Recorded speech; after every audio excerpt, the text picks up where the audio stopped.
Good morning to all of you. मैं अजीपाल यादव आज आपका एक बार फिर से स्वागत करता हूं मेरे online YouTube platform encyclopedia of study पर। आज की क्लास में हम इकोनॉमिक्स या अर्थशास्त्र के बारे में पढ़ेंगे, लेकिन आज की क्लास को शुरू करने से पहले दो इम्पोर्टेंट अनाउंसमेंट। और वो अनाउंसमेंट ये है कि आपकी हर रोज़ शाम में 5 बजे हरियाणा जीके की लाइव क्लासेस होती है। आप हरियाणा जीके की लाइव क्लासेस को जरूर लीजिएगा। और इसके साथ साथ हर संडे को आपकी मिनी मैराथन का आयोजन किया जाता है 10 से 1 बजे के बीच। तो हर संडे को मिनी मैराथन भी जरूर लीजिएगा। चैनल के लिंक को ज़्यादा से ज़्यादा शेयर कीजिएगा ताकि ज़्यादा से ज़्यादा स्टूडेंट को हमारी इस मुहिम से जोड़ा जा सके, कनेक्ट किया जा सके। आज की क्लास में हम आरबीआई के फंक्शन के बारे में पढ़ेंगे। पिछली क्लास में हमने पढ़ा कि किस तरीके से रिजर्व बैंक ऑफ इंडिया का निर्माण किया। आज की क्लास में हम पढ़ेंगे आरबीआई के फंक्शन के बारे में। अगर मैं बात करूं फंक्शन ऑफ आरबीआई या आरबीआई के कार्य, तो आरबीआई के जो इम्पोर्टेंट फंक्शन हैं उसमें से सबसे इम्पोर्टेंट फंक्शन है वो है इशू करेंसी नोट्स, या हिंदी में आरबीआई आपके देश की मुद्रा को जारी करता है। RBI issue currency notes. अब क्वेश्चन ये अराइज होता है कि आरबीआई का जो सबसे इम्पोर्टेंट फंक्शन है भारत में वो है कि भारत की मुद्रा को या करेंसी को जारी करना। क्या करेंसी की जब बात आती है तो उसमें आपके पेपर नोट्स और आपके कॉइन्स आते हैं, सिक्के आते हैं। याद रखिएगा मैं यहाँ पर बात कर रहा हूँ खाली करेंसी नोट। खाली करेंसी नोट्स को इशू करता है आरबीआई। जहाँ तक बात आती है आपकी कॉइन्स की, सिक्कों की, चाहे वो 1, 2, 5 या 10 रुपए के जो कॉइन्स है उनको इशू कर दिया जाता है मिंट्स के द्वारा। मिंट्स का मतलब है इसे हम क्या कहते हैं, टकसाल। तो भारत सरकार की टकसालें होती है, मिंट्स होती है, और इन्हीं मिंट्स के द्वारा कॉइन्स को क्या किया जाता है, इशू। अगर मैं बात करूं तो जो भी आपके पास कॉइन्स है उस पर आपने भारत लिखा देखा होगा। इस पर कहीं पर भी रिजर्व बैंक ऑफ इंडिया का कोई मेंशन नहीं होता। क्यों नहीं होता? क्योंकि इनको आरबीआई इशू ही नहीं करता। इनको कौन इशू करता है? इनको इशू करता है मिंट्स या टकसाले। जो टकसाले है भारत में उनके दो फंक्शन है। क्या? पहले तो वो इशू करती है कॉइन्स को, वो सिक्कों को जारी करती है। भारत में वर्तमान में 1, 2, 5 रुपए और 10 रुपए के सिक्के चलन में हैं, तो इनको जारी करने का काम करती है कौन? टकसाले। सेकेंड, ये मेडल्स का निर्माण करती है। जो भी आपके मेडल्स दिए जाते हैं, भारत रत्न, पद्म विभूषण या अन्य जो भी पुरस्कार होते हैं, उन सब पुरस्कारों के लिए जो मेडल्स बनते हैं उनका निर्माण भी किसमें किया जाता है? टकसाल में। थर्ड, जो भी आपकी मेटल्स है, जो भी आपकी बहुमूल्य धातुएं हैं जो भारत विदेश से या दूसरे देशों से परचेज करता है, उन मेटल्स की प्योरिटी, उन मेटल्स की शुद्धता का जांच भी किया जाता है आपके किसमें? मिंट्स में या टकसालों में। अगर मैं बात करूं कॉइन्स की, तो जो आपके कॉइन्स हैं उनको इशू करने का प्राइमरी फंक्शन है। मिंट्स का जो मेन काम है वो सिक्के जारी करना है। सेकेंडरी, ये आपके मेटल्स भी बनाती है। और थर्ड, जो मेटल्स है, धातुएं हैं, उनकी प्योरिटी की भी जांच करती है। अब अगर बात आती है मिंट्स की, टकसालों की, तो भारत में 4 मिंट है। भारत में 4 क्या है? मिंट्स, 4 टकसालें हैं। वो कौन कौन सी मिंट है? जो फर्स्ट नंबर पे है वो है आपकी मुंबई मिंट। मुंबई मिंट। देखिएगा हर सिक्के के पीछे लिखा रहता है कि किस ईयर में उसको बनाया गया। अगर मैं मेरे सिक्के की बात करूं तो इस सिक्के में लिखा हुआ है 2008, और 2008 के नीचे लगा हुआ है एक डॉट। इन सिक्कों के नीचे जो भी आपका सिंबल लगा हुआ होता है वो रिप्रेजेंट करता है, दिखाता है कि इस सिक्के को कौन सी टकसाल में बनाया गया। फॉर एग्जाम्पल, जो आपकी मुंबई मिंट है उनमें सिक्कों के नीचे आपको डायमंड का निशान मिलेगा। डायमंड का निशान ये रिप्रेजेंट करता है कि उस सिक्के को कहाँ पे बनाया गया है? मुंबई मिंट में। अच्छा, सेकंड, जो आपकी सेकंड मिंट है वो है आपकी Kolkata mint. Kolkata mint. Kolkata mint की खास बात क्या है कि ये भारत की सबसे पुरानी मिंट है। भारत की सबसे पुरानी टकसाल है। इसके ऊपर कोई भी सिंबल नहीं होता। जिस सिक्के के ऊपर आपको कोई भी सिंबल देखने को ना मिले तो उसे बनाया गया है आपकी कौन सी मिंट में, कोलकाता मिंट में। अच्छा, थर्ड जो आपकी मिंट होती है भारत की, वो है आपकी हैदराबाद मिंट। हैदराबाद मिंट, हैदराबाद जो मिंट है उसमें सिक्कों के नीचे और आपको क्या मिलेगा, सिक्कों के नीचे आपको एक स्टार का सिंबल देखने को मिलेगा। इस स्टार के सिंबल का मतलब है कि इस मिंट को कहाँ पे बनाया गया है, हैदराबाद। अच्छा, अगर मैं हरियाणा में हूँ तो जो भी ज़्यादातर मैं सिक्के देखता हूँ इनके ऊपर मेरे को कोई भी सिंबल इनमें से दिखाई नहीं देता या रेयर दिखाई देता है। उसका रीज़न ये है कि मुंबई, कोलकाता और हैदराबाद के सिक्के हैं वो साउथ इंडिया या इन जगहों पे तो बहुत ज़्यादा चलते हैं, लेकिन वो सर्कुलेशन में आते आते नॉर्थ इंडिया तक पहुँच नहीं पाते। हमारे यहाँ पर जो ज़्यादातर सिक्के आते हैं वो आपकी कौन सी मिंट से आते हैं, नोएडा मिंट से, जो कि आपकी उत्तर प्रदेश में है। और इसमें सिंबल है आपका डॉट। इसमें आपका जो ईयर ऑफ मैन्युफैक्चर है उसके आप नीचे आपको क्या लगा मिलेगा, डॉट। इट मीन्स ये नोएडा मिंट का बना हुआ सिक्का है। तो नोट कर लीजिएगा, सिक्के जारी करने का काम आरबीआई नहीं करता। आरबीआई खाली करेंसी नोट इशू करता है, सिक्के जारी करने का काम मिंट्स करती है। और भारत में 4 टकसालें हैं जिसमें कोलकाता मिंट सबसे पुरानी है, उसके बाद आपकी मुंबई मिंट है जिसके नीचे डायमंड का निशान आएगा, हैदराबाद है जो स्टार का निशान, या नोएडा मिंट उत्तर प्रदेश की जिसमें डॉट का निशान मिलता है। नॉर्थ इंडिया में ज़्यादातर जो सिक्के हैं सर्कुलेशन में वो नोएडा की टकसाल से आते हैं, इसीलिए हमको डॉट मिलने के चांसेस बहुत ही क्या होते हैं, ज़्यादा। और ये आपके डायमंड, आपका स्टार या कोई भी सिंबल ना मिलने के चांसेस बहुत ही क्या होते हैं, कम।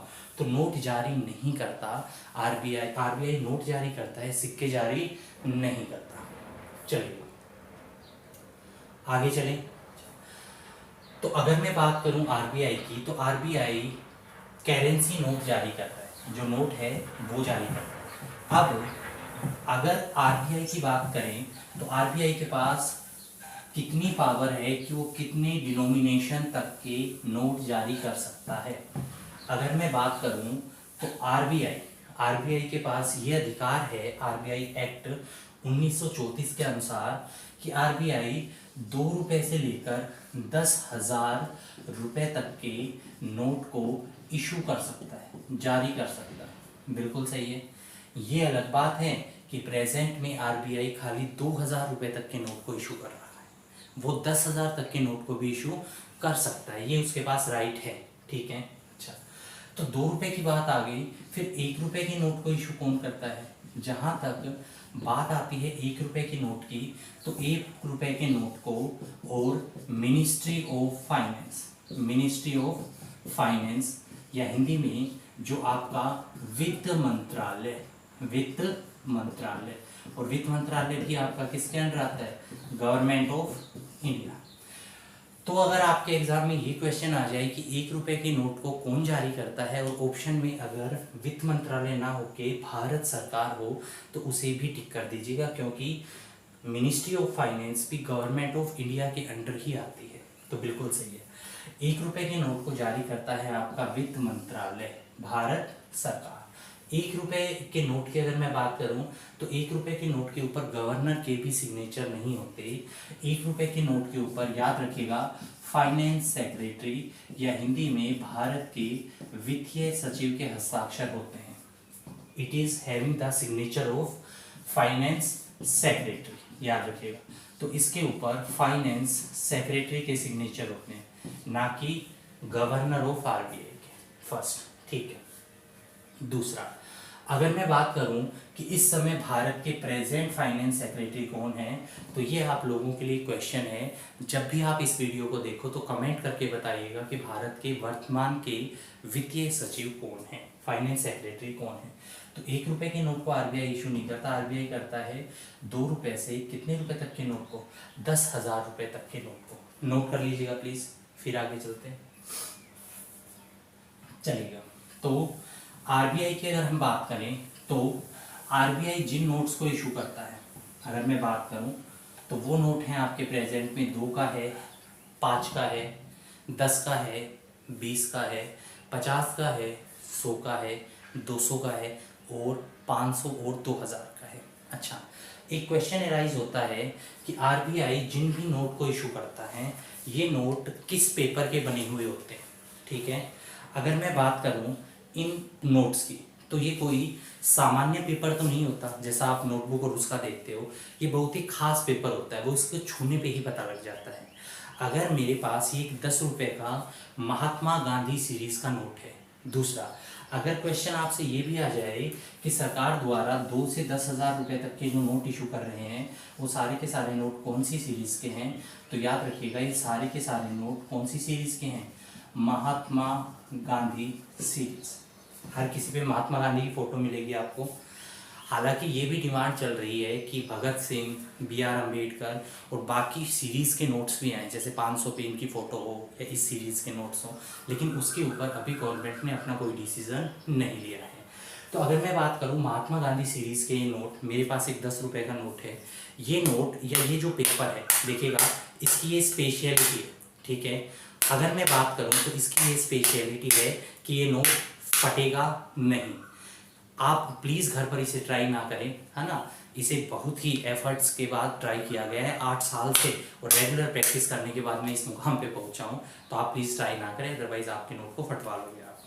तो ये जो नोट है ये कौन से पेपर का बना हुआ होता है, देखिएगा ये जो नोट है ये बना हुआ होता है आपके कौन से पेपर का, कॉटन रैप।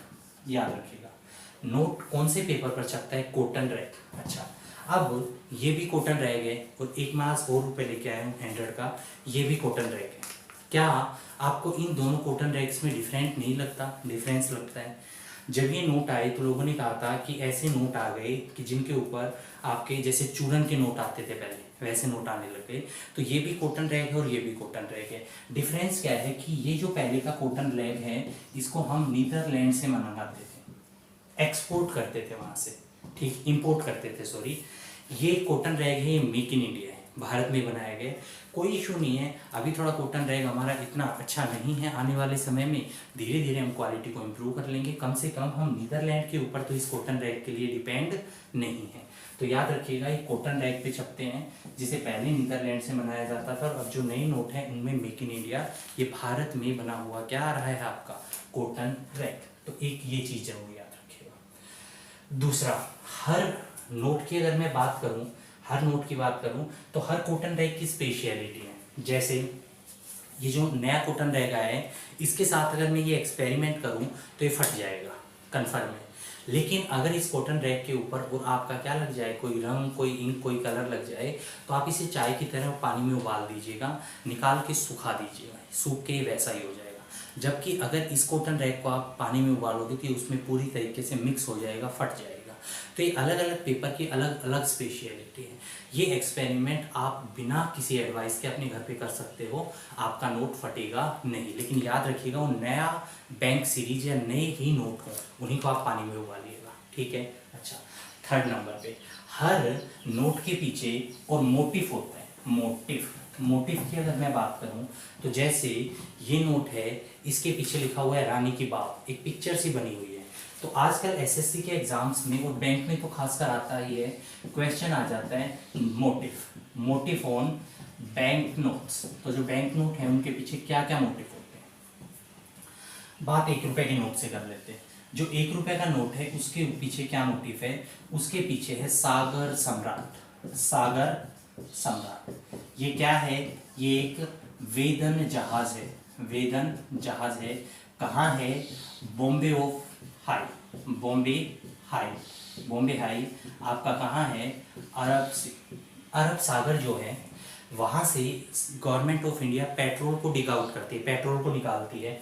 और पेट्रोल को निकालने के लिए वहाँ पर एक प्लेटफॉर्म बनाया गया है और उस प्लेटफॉर्म का ही नाम है क्या, सागर सम्राट। तो ये एक वेदन जहाज है जो पेट्रोल को डिग आउट करता है, और 1 रुपए के नोट के पीछे मोटिव है आपका सागर सम्राट। दूसरा, 5 रुपए के नोट के पीछे क्या मोटिव है, तो 5 रुपए के नोट के पीछे मोटिव है आपका क्या, ट्रैक्टर। कहीं ना कहीं भारत एक कृषि प्रधान देश है और एक जो किसान है उसको रिप्रेजेंट करता है ट्रैक्टर और हल।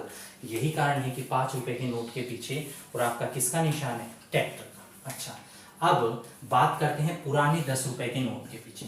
पुराने 10 रुपए के नोट के पीछे आपके राइनो, गैंडा, शेर और आपका एलिफेंट, हाथी, इन तीनों की तस्वीर है। हाथी, शेर और गैंडा नोट कर लीजिएगा। ये कंफर्म है कि जो ज़्यादातर क्वेश्चन आते हैं वो नई बैंक नोट सीरीज के जो मोटिव्स हैं उनसे आते हैं, उनकी भी हम बात करेंगे। यहाँ तक नोट कीजिएगा प्लीज।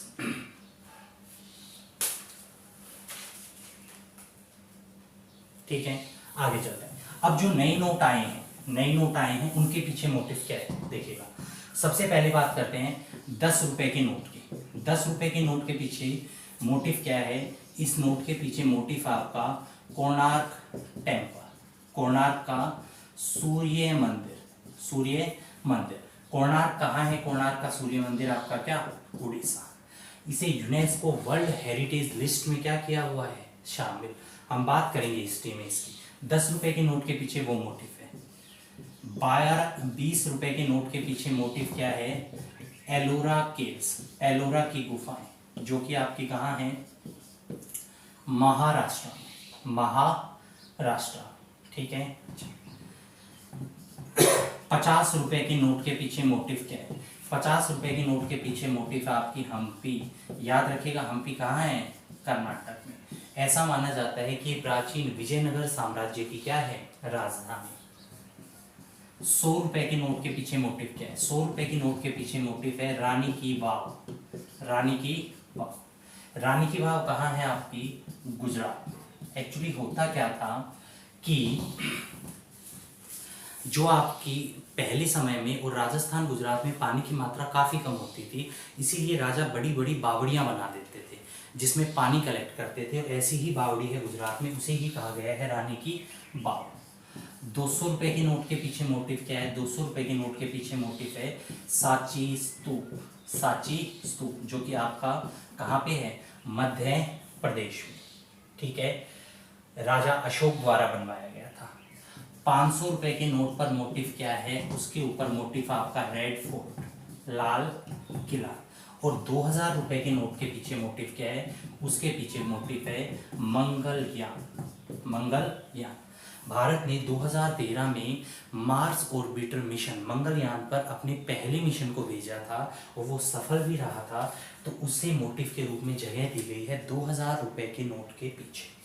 तो ये आपके न्यू बैंक नोट्स के मोटिव हैं, याद रखिएगा प्लीज इन सबको। ठीक है, अच्छा। अब ठीक है, ये करेंसी बिल्कुल साफ दिख रही है मेरे को।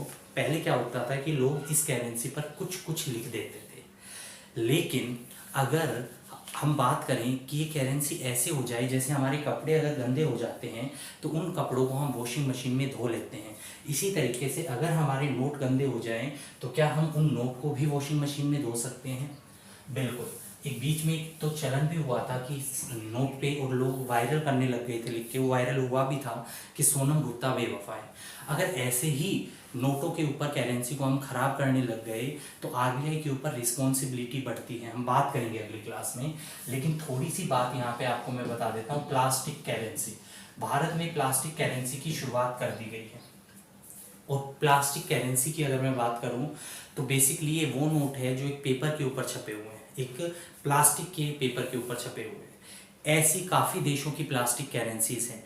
भारत में भी इस प्लास्टिक करेंसी को लॉन्च किया गया है 10 रुपए के नोट के आधार पे, और इसे भारत के 5 राज्यों में लॉन्च किया गया है। ठीक है, 5 अलग अलग स्टेट्स में अलग अलग जगह पे इसे लॉन्च किया गया है। किसी जगह पे टेम्परेचर ज़्यादा है, किसी पे कम है, किसी पे ह्यूमिडिटी ज़्यादा है, किसी पे कम है। ये देखा जा रहा है कि अगर इसके रिजल्ट अच्छे आते हैं, ऐसा तो नहीं है कि अलग ह्यूमिडिटी में इसकी प्रिंटिंग में कुछ फ़र्क आ गया हो, तो अगर रिजल्ट अच्छा आया तो इसे फिर पूरे भारत में क्या कर दिया जाएगा? लागू। अगर मैं 5 शहरों की बात करूं तो इसे उत्तर प्रदेश राजस्थान के जयपुर में लॉन्च किया गया है, हिमाचल प्रदेश के शिमला में लॉन्च किया गया है, मैसूर आपका कर्नाटक वहाँ लॉन्च किया गया है, भुवनेश्वर जो कि आपका कहाँ है? उड़ीसा में, वहाँ पे लॉन्च किया गया है। और इसके साथ साथ एक लोकेशन पे इसे और लॉन्च किया गया है, वो भी आपकी साउथ इंडिया में ही है। ठीक है, तो जयपुर, भुवनेश्वर, शिमला और इसके साथ साथ मैसूर, इन जगहों पर और इसको क्या किया गया है, लॉन्च किया गया है।